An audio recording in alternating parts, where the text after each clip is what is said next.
Hello again, it's Medium Emery. And so this video I'm going to discuss a topic, and this topic is going to focus on the psychic senses. So the six senses, um, the sixth sense basically, but the senses that allows a psychic to be a psychic, the senses that allows a medium to be a medium. So the most common senses that a psychic or medium can have is clairvoyance,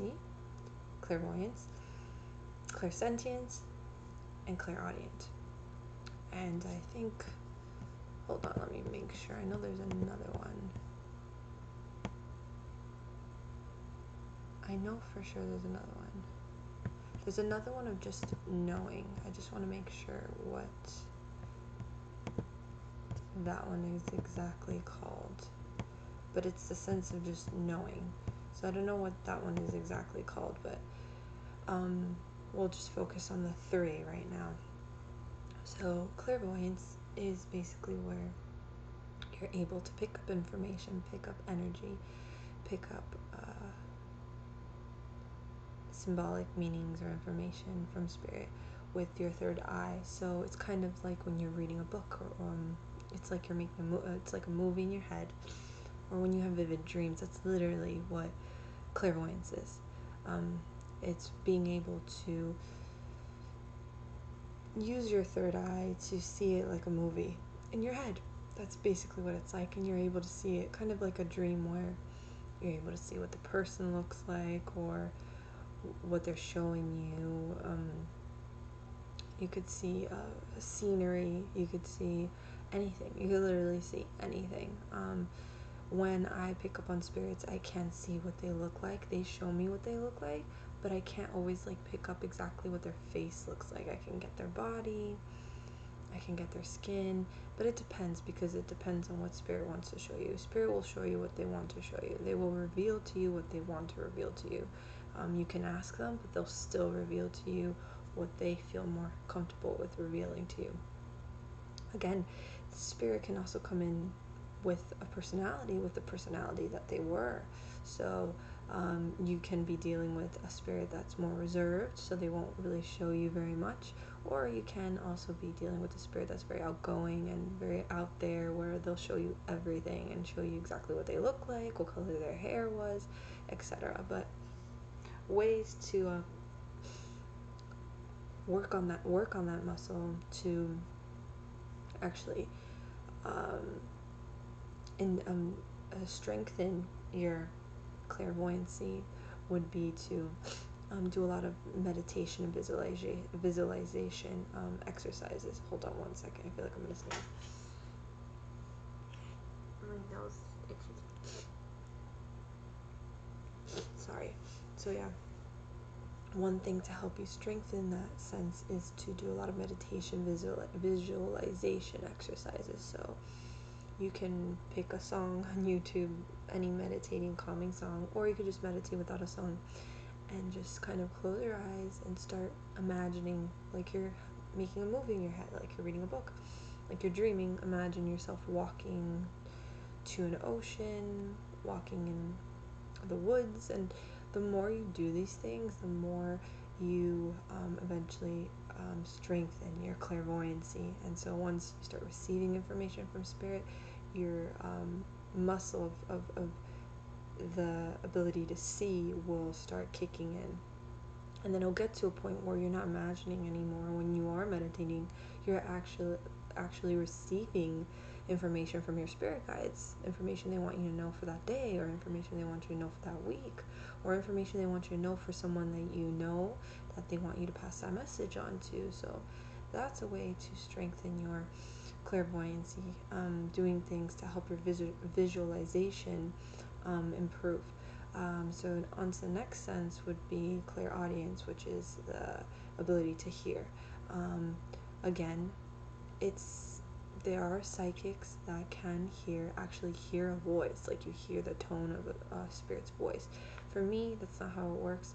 I hear, but through my head, kind of like when you have things to do and you're talking to yourself in your head. That's kind of what it's like, where you're like reminding yourself, like saying, oh, I gotta wash the clothes today, I gotta pick up my daughter today, or something like that. That's exactly how it is when it's you're receiving clairaudient information from spirit, and it can be very subtle and quick, kind of like bouncy information, very telepathic and quick, subtle messages. It's not very big and wow, and you eventually need to learn how to distinguish what is your mind and what is actually spirit communicating, and that is with time and training and muscle development as well.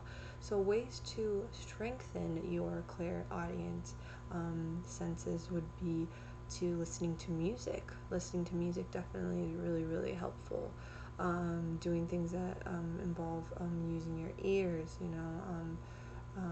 listening to sounds of nature, listening to guided meditations, things like that. Also, I wanted to add with the clairvoyancy, one thing that could help you when you're doing those visualization meditation exercises, imagine yourself. You could do visualization exercises where you can imagine yourself walking out of your house, but in your head, obviously.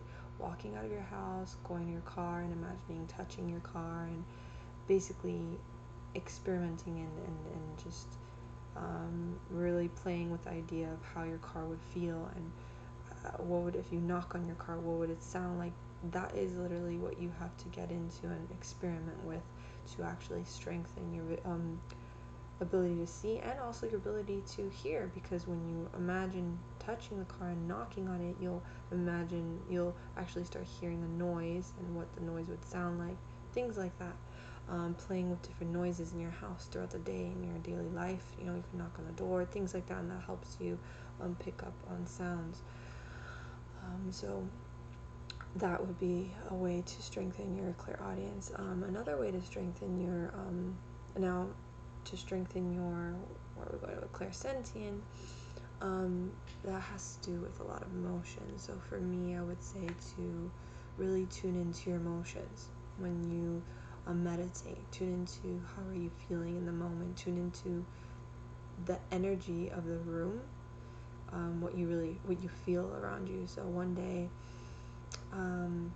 maybe if you're in a room with somebody, or you're like in the waiting room, the doctor's room, or don't pick a mall, because a mall is very crowded and crazy. So I would say to pick somewhere where there's not a lot of people. Probably sit next to somebody that you don't know.